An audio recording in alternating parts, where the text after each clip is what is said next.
Hello again.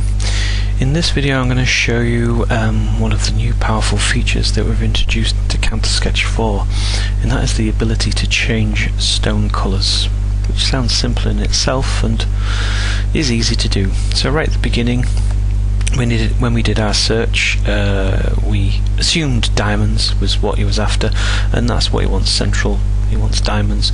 We've done some quick quotes and we found that it's slightly out of his price range, but wants to continue this theme of stones down the shoulder.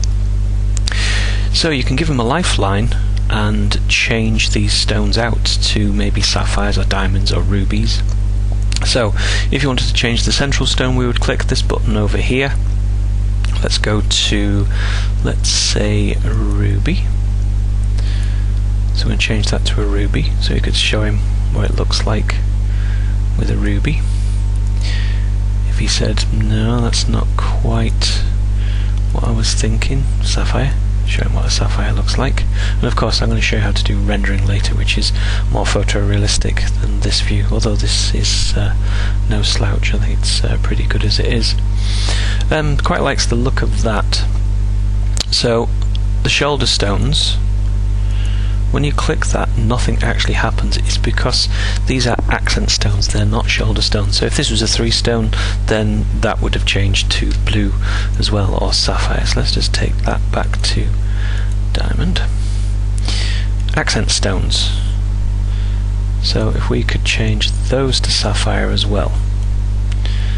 I don't think she'll be very happy with that, because he's being a bit cheap. Diamonds are a lady's best friend. So that's not really working for us. Now previously we used to say, unfortunately you're going to have to go down the Photoshop route to sort this out, but what GemVision and Storer have now given us is the facility to change these stones. So if I click any gem, any colour, the interface changes slightly. I can now highlight the stones like so that I want to change the colour of. So I've picked every other one on there.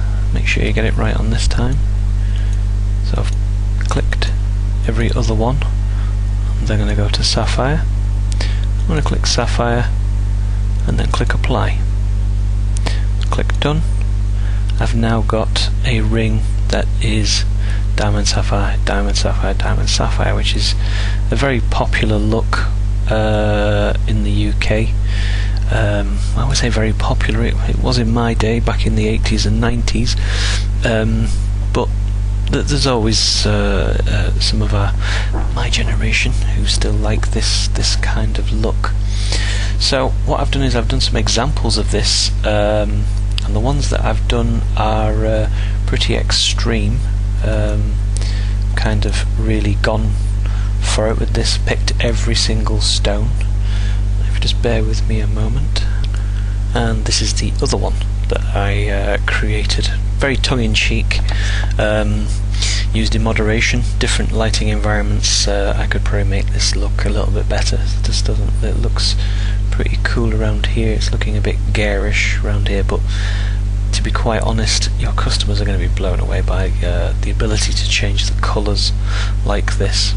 So that's pick any gem. Let me just get rid of this. Let's go back to Counter-Sketch.